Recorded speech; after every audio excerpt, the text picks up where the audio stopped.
Katang lung zuang sol bang ka heya ina gil kial dang takin ka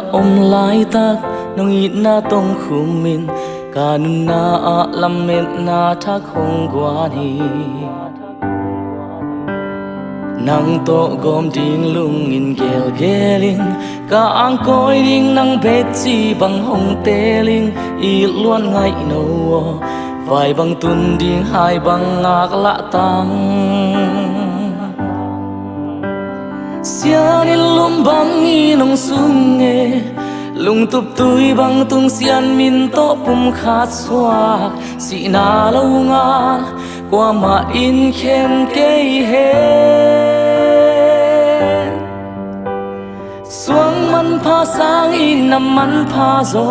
kham lệ ngun te sang in na de hoài zo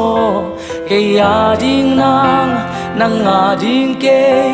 sia nong pia hie sum lệ pai lim lệ vang nei lệ lam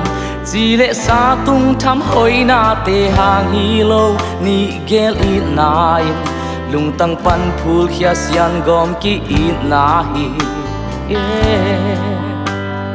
yam ngei lo kip den in na hi hen tul ngei lo a khum sem in na hi hen sian mang lung dam na